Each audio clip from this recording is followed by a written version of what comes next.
예, 오늘은 제3장 상호 의존 관계와 교역의 이득에 대해서 이야기하겠습니다. 교과서를 보면요, 49페이지에 여러분의 평범한 하루를 살펴보자 이렇게 되어 있습니다. 그래서 여러분이 아침에 일어나서 플로리다산 오렌지로 만든 오렌지 주스를 마시고 태국에서 만든 옷을 입고 중동에서 난 석유로 달리는 버스를 타고 학교로 가신다는 거죠. 이런 식으로 여러분의 어떤 평범한 하루더라 하더라도 이제는 국가 간에 그러한 도움이 없이는 이루어질 수 없는 경우를 여러분이 직접 경험하시고 계실 겁니다. 이러한 경험은 여러분 최근에 어떤 경우를 잘 경험하실 수 있으냐 하면, 최근에 유가가 급격히 상승하면서 석유 가격이 급격히 상승하면서 유럽 국가, 미국 국가뿐만 아니라 동쪽에 아주 멀리 떨어져 있는 우리나라에서도 생활 패턴까지 바뀌게 되는 이런 현상들이 나타나게 되고, 사람들의 교통 습관, 그 다음에 지출 형태까지 바뀌게 되는 현상들을 가져온다는 거죠. 특히 자유주의 경제학자인 프리드만은 자신의 저서에서 연필 한 자루의 예를 들면서, 이 연필이 미국에 있는 자신이 쓰고 있지만 원목은 동남아에서, 그 다음에 흑연은 또 다른 곳에서, 조립은 한국에서 되어서 미국에서 서류를 작성하는 데 사용된다고 이야기하면서 자유교역 국가들, 자유국가들에 있어서 이 교역관계가 얼마나 중요한지를 예를 들어서 설명하고 있습니다. 자, 이러한 예를요, 간단한 수치예를 가지고 살펴보겠습니다. 이러한 예는 우리가 경제학의 10가지 기본 명제를 이야기할 때 49페이지 아래쪽에서 넷째 줄에 나와 있듯이 모든 자유거래는, 모든 자유거래는 모든 사람들을 이롭게 한다. 교과서 표현을 그대로 이야기하면요, 자유거래는 모든 사람을 이롭게 한다는 것이었습니다. 왜 이런 현상이 나타나겠습니까? 그거는 사실은 만약에 모든 사람이 이루어지지 않는다면, 모든 사람이 이익을 얻지 않는다면 사람들이 거래에 동의하지 않을 거라는 거예요. 그래서 거래 이제 표현 자체에 자유거래는 모든 사람을 이롭게 한다는 말을 쓰게 된 것입니다. 자, 예를 들어서 거래를 하기 전에 양 국가 또는 양 거래 당사자가 100만큼의 소득을 가지고 있었다고 생각해 보십시오. 이런 경우에 만약에 거래 이후에 소득의 합이 120이라든지 150이라든지 이런 식으로 소득의 합이 커지지 않으면 어떻겠습니까? 사람들이 거래에 동의할 리가 없다는 거죠. 동의할 리가 없기 때문에 일단은 거래 이후에 소득의 합이 커지는 형태를 사람들이 그런 경우가 나타나야지만 사람들이 거래에 동의를 할 것이고요. 비록 거래가 이렇게 경제 행위들이 이렇게 소득의 합을 크게 한다 하더라도 원래 50이라는 A국과 B국이 각각 50이라는 이런 소득을 가지고 있는 상황에서 이 소득이 80, 40 이런 식으로 소득을 변화시킨다면 B의 경제 주체는 거래에 동의할 리가 없겠죠. 그렇기 때문에 이와 같은 경우에는 다른 말로 하면 어느 한 경제 주체만 이득을 보고 다른 주체는 손해를 보는 경우가 발생한다면 거래 자체가 성립할 수가 없다는 겁니다.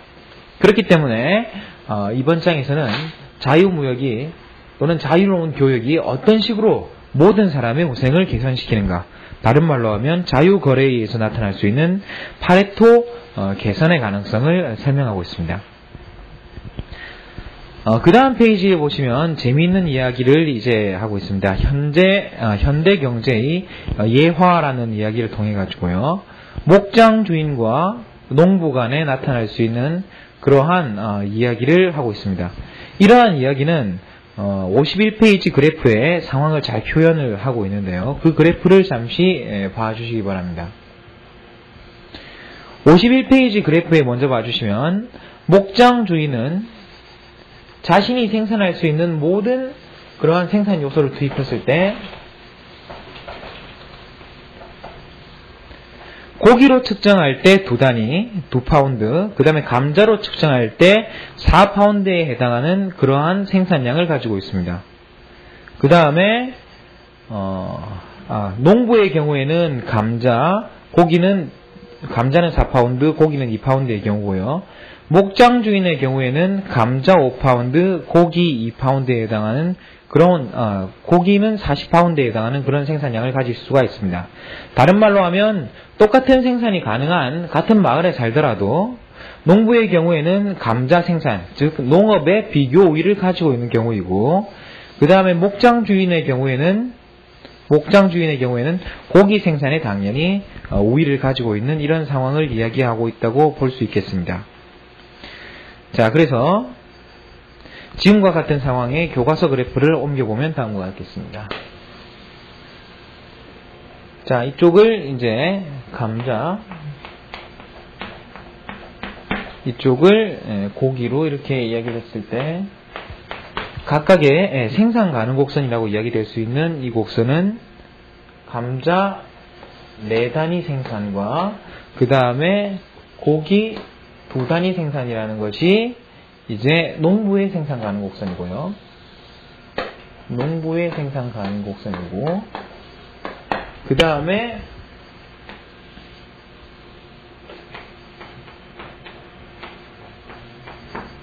감자 고기가 있을 때 감자 5단위와 이제 그래프 표현상 교과서에서도 약간 이상하게 되어 있지만 원래대로 하려면 감자 5단위하고 그 다음에 고기 40파운드가 돼야 되기 때문에 이렇게 상당히 가파른 기울기를 가지고 상승해서 40파운드에 해당하는 경우에 만나는 경우가 나타나야 될 겁니다.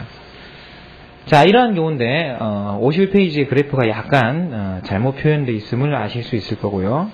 자, 그래서 4파운드, 5파운드 이렇게 되어 있기 때문에 일단 무엇을 확인할 수 있냐면 농부와 그 다음에 목장 주인을 비교할 때 두 사람을 비교해서 목장 주인은 어떤 사람입니까? 똑같이 감자를 생산하더라도 오히려 농부보다도 더 많이 생산할 수 있는 사람이죠. 그 다음에 고기를 생산한다면 농부의 2단위보다는 훨씬 큰 생산량을 가질 수 있는 사람입니다. 다른 말로 하면 목장 주인은 감자 생산에도 우위가 있고 고기 생산에도 우위가 있다고 볼 수 있는데, 상대적으로 우위는 어느 쪽이 더 크게 가지냐 하는 물음에 대해서는 목장 주인은 고기 생산에 훨씬 더 큰 우위를 가지게 되겠죠. 이러한 고기 생산의 우위를 가지게 된다는 것은 다음과 같은 비교를 통해서도 생각할 수 있습니다. 먼저 고기를 한 단위 생산하는데 거꾸로 해보죠. 감자를 한 단위 생산하는 데 있어가지고 농부는 고기를 몇 단위만 포기하면 됩니까?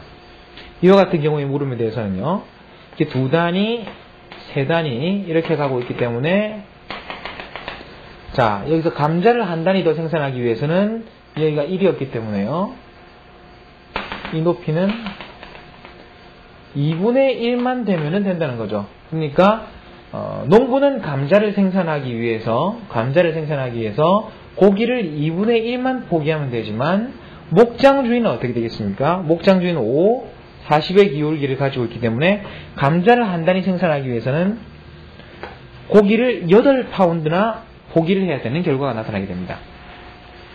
그래서 비록 숫자로 따지면 농부는 4단위, 목장 주인은 5단위이기 때문에 감자 생산에 목장 주인이 우위가 있는 것 아니냐 하고 생각할지 모르겠지만, 거꾸로 감자를 생산할 때 얼마나 많은 고기를 포기해야 하는 입장에서는 오히려 농부가 더 적은 고기를 포기해도 가능하기 때문에 비교적 농부가 더 큰 우위를 가지고 있다고도 볼 수 있겠죠. 자, 그래서 지금 교과서의 상황에서는요, 감자 생산과 고기 생산에 다 우위를 가지고 있는 목장 주인이라 하더라도 농부와 거래를 통해서 어떻게 후생을 증가시킬 수 있는지를 이야기하고 있습니다. 자, 그 예가 이제 54페이지에 보시면 농부와 목장 주인 간의 그런 대화를 통해서 이야기하고 있습니다. 그 대화를 잠시만 보면요, 농부는 이렇게 이야기를 하고 있죠. 그것 좋은 생각처럼 들리는군요. 그렇지만 당신이 왜 그렇게 좋은 제안을 하는지 모르겠소. 이렇게 되어 있습니다.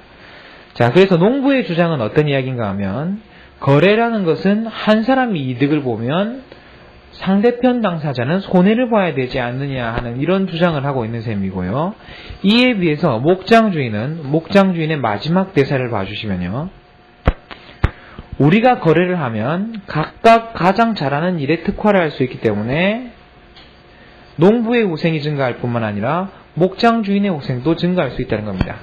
자, 그래서 간단하게 교과서 형태대로 축약도를 한번 그려보면요. 예를 들어서 기울기를 그대로 살린다면 여기서 40으로 그린다면 감자의 경우에는 5단위가 되어야 될 테니까요. 기울기가 이와 같이 주어질 겁니다. 그 다음에 감자를 한 단위 생산하기 위해서 목장주인은 8단위의 고기를 포기해야 됐기 때문에 감자 생산에는 농부가 우위가 있고 그 다음에 고기 생산에는 목장주인이 우위가 있다고 이야기를 했죠. 그 다음에 두 사람이 거래를 하는데 만약에 감자와 고기가 1대3으로 거래가 됐다면 농부에 있어서도 1대3이고 목장주인에 있어서도 1대3의 거래를 하게 될 것이기 때문에 만약에 1대3이라는 그런 교역 비율이 정해졌다면 여기서 한 단위의 감자를 내놓을 때 농부는 3단위의 고기를 얻을 수 있게 되겠죠. 그렇기 때문에 이 경우에 농부가 소비 가능한 집합은 바깥쪽으로 이렇게 확장되게 됩니다. 그 다음에 목장주인의 경우에도 고기 생산에 특화한 이후에 원래는 자기가 한 단위 생산할 때 감자를 한 단위 생산하면 고기를 8단위를 포기해야 되지만 이제는 한 단위를 얻기 위해서 고기를 3단위만 내주면 된다는 거죠. 그렇기 때문에 목장주인 역시 소비 가능 집합이 이렇게 바깥쪽으로 확대되게 됩니다.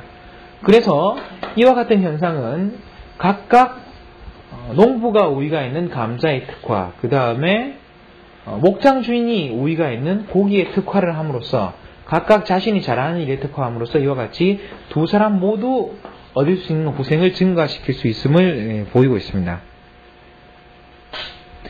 자, 이러한 예는요, 55페이지 보시면 이와 같은 것을 가리켜가지고 자유거래의 이득 또는 gains from trade라고 부르는 그런 내용으로 이야기되고 있습니다.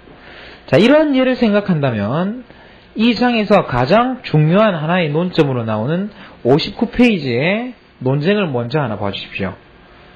미국 입장에서는요, 미국은 예를 들어서 다른 국가와 비교할 때 땅도 넓은 국가이고 석유도 많은 국가이고 그 다음에 산업도 발전된 국가라는 겁니다. 그래서 모든 측면에서 다른 국가에 비해서 우위를 가지고 있지만 그럼에도 불구하고 비효율적으로 생산되는 다른 국가와 거래를 할 필요가 있냐는 거죠. 거기에 대한 답은 앞쪽에 농부와 목장주인의 그러한 이야기에서 답을 찾을 수 있습니다. 목장주인은 비록 감자 생산에도 어떻습니까? 감자 생산에도 농부보다 우위를 가지고 있고 고기 생산에도 우위를 가지고 있지만 비효율적으로 생산하는 농부와 거래를 하더라도 어떻습니까? 자신이 더 효율적으로 생산할 수 있는 쪽에 특화를 함으로써 자신의 후생까지 증가시킬 수 있음을 보이고 있습니다. 자, 59페이지의 문제에 대해서는 그렇게 답을 할 수 있을 거고요. 자, 55페이지에 보시면 이제 절대 우위와 비교 우위의 개념이 나와 있습니다. 그래서 이 두 가지 개념을 정확하게 이해해 주십시오. 만약에 감자 생산과 고기 생산에 있어서 절대량으로 따져서 감자 4단위, 감자 5단위를 생산할 수 있기 때문에 목장주인이 감자 생산에 우위가 있다 이렇게 이야기한다면 수량 측면에서 이야기된 측면이면요. 이러한 경우의 우위의 측정은 절대 우위라고 부를 수 있습니다.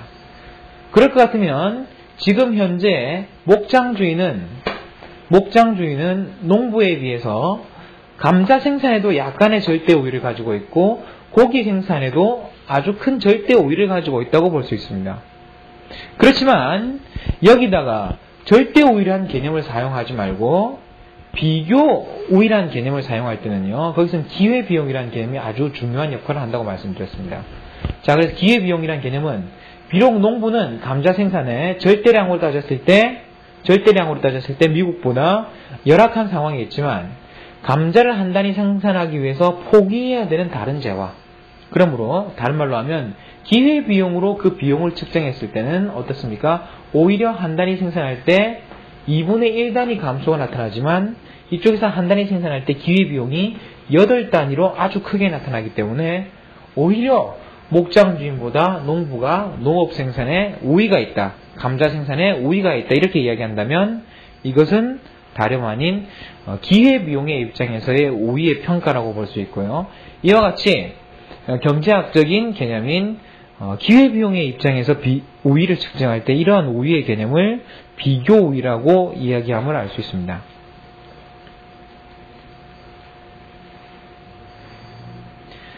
자, 그래서 실제로 무역은 비교 우위에 의해서 나타나게 된다 하는 예가 56페이지에 서술이 되어 있고요.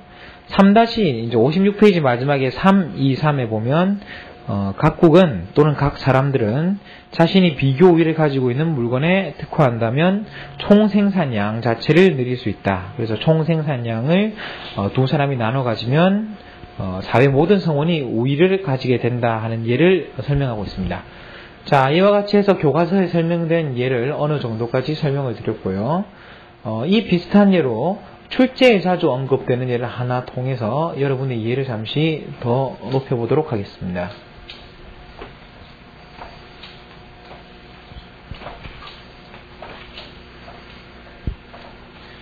자, 이와 같은 비교 우위의 개념을 확립한 사람은 영국의 경제학자인 리카르도로서요. 리카르도가 들었던 예를 한번 들어보면 다음과 같습니다.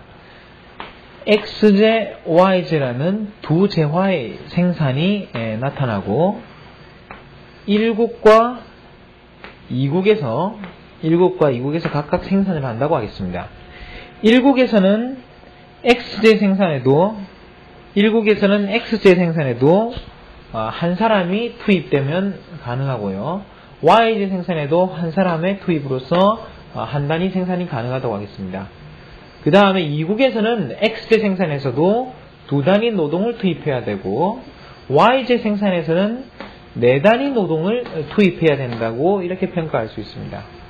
이렇게 만약에 노동 생산성이 이와 같이 평가가 된다면 자, XJ 생산은 물량 단위로 따졌을 때 어느 쪽이 우위를 가진다고 볼 수 있습니까? 노동 한 단위, 노동 두 단위이기 때문에 1국이 더 적은 노동을 가지고도 X를 생산할 수 있다는 의미가 되겠죠. 그 다음에 Y 재화의 경우에도 2국은 네 단위의 노동을 들여야 하는 반면 1국은 한 단위의 노동만 들여도 되기 때문에 절대 우위, 물량으로 측정한 경우의 우위는 1국이 모두 가지고 있다고 볼 수 있습니다. 1국이 모두 우위를 가지고 있다고 볼 수 있습니다. 자, 그렇지만 이렇게 절대 우위가 한 국가에 집중되어 있다고 하더라도 비교 우위가 만약에 존재한다면 비교 우위의 존재에 의해서 국가 간 거래는 이득을 볼 수 있다는 것이 리카르도가 증명한 내용인데요. 리카르도는 이와 같이 얘기했습니다. 자, 비록 XJ 생산이나 YJ 생산이나 1국이 둘 다 적은 노동량의 투입만 가지고도 생산이 가능하지만 반대로 이런 접근을 해보자는 거죠. 만약에 XJ를 생산할 때 XJ 한 단위 생산할 때 1국은 어떻게 되겠습니까? XJ를 한 단위 생산할 때 1국은 YJ 한 단위를 포기해야 되기 때문에 기회비용이 한 단위라고 측정할 수 있고요. 2국에서는 오히려 XJ 한 단위를 생산하기 위해서 YJ를 몇 단위만 포기하면 되냐면 2L만 있는데 이 2L이라는 것은 YJ에 4L이 투입되어 있을 때 한 단위가 생산되기 때문에 YJ 2분의 1 단위의 포기에 의해서도 생산될 수 있는 양이란 거죠. 그렇기 때문에 투입된 노동량으로 따지자면 X 생산에 있어서는 1국이 우위를 가진다고 볼 수 있지만 이것이 절대 우위에 의한 평가라고 볼 것 같으면 X를 생산하기 위해서 YJ를 얼마만큼만 포기하면 되느냐 하는 이와 같은 기회비용의 측면에서 측정했을 때는 2국의 경우가 어떻습니까? 오히려 더 적은 YJ를 포기하면 되기 때문에 X의 생산에 대해서는 2국이 비교 우위를 가지고 있다고 이렇게 평가할 수 있습니다. 그래서 이와 같이 비교 우위에 의해서 상대적으로 반대쪽으로 1국은 Y제의 비교 우위를 가지게 되기 때문에요. 이와 같이 비교 우위에서 특화를 하고 여기서 거래를 하게 된다면 양국이 모두 이익을 얻게 될 거라는 것이 리카르도의 설명이었고요. 그런 예는 이와 같은 경우에 다시 확인될 수 있습니다. 만약에 1국의 경우에 X제를 한 단위 줄이고 Y제 생산을 한 단위 늘린다면 늘어난 한 단위의 생산을 가지고 2국에 판매하는 경우 몇 단위의 X제를 얻을 수 있습니까?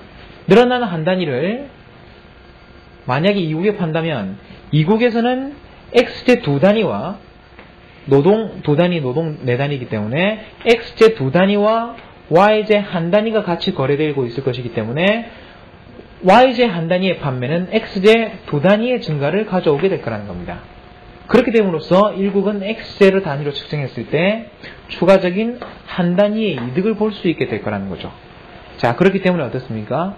비록 1국은 절대 우위가 존재하지 않는 국가이지만 이와 같이 특화를 통해서 전 세계의 호생을 증가시키는데 도움이 됨을 이와 같은 보수 행렬을 통해 가지고 확인할 수가 있습니다. 자, 그래서 그 다음에 보면 교과서에 재밌는 이야기들을 몇 가지 하고 있는데 마이클 조던은 자기 집에 잔디를 직접 깎아야 할까? 박찬호 선수도 마찬가지겠죠.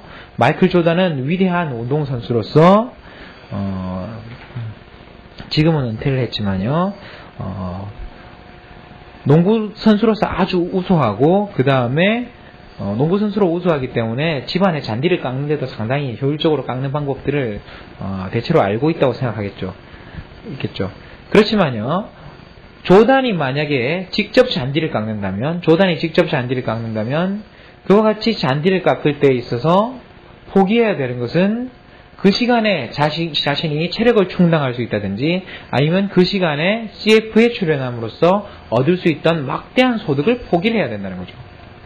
그렇기 때문에 차라리 CF에서 얻을 수 있는 그런 큰 소득을 포기하고 자신이 직접 잔디를 깎느니 자기보다 잔디를 잘 깎지는 못하지만 자신은 광고에 출연하고 그 광고의 10분의 1쯤, 10%쯤 되는 금액을 옆집에 사는 꼬마에게 심부름값으로 주면서 그 잔디를 깎도록 만드는 것이 마이클 조던 입장에서도 훨씬 도움이 된다는 거죠.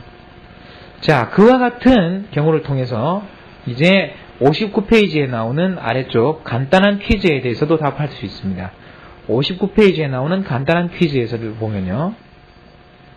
만약 신경외과 의사가 세계에서 가장 빠른 타자수이기도 하다면 그 사람은 자기가 직접 타자를 쳐야 할까? 아니면 타자수를 고용해야 할까? 설명하라. 일반적인 대답은 이렇게 될 것입니다. 신경외과 의사가 비록 가장 빠른 타자수라고 하더라도 자기가 그 타자를 치고 있는 시간에 차라리 외과 수술을 하나를 더 한다면 타자수를 고용하는 것보다 훨씬 더 큰 이득을 얻을 수 있을 거라는 거죠.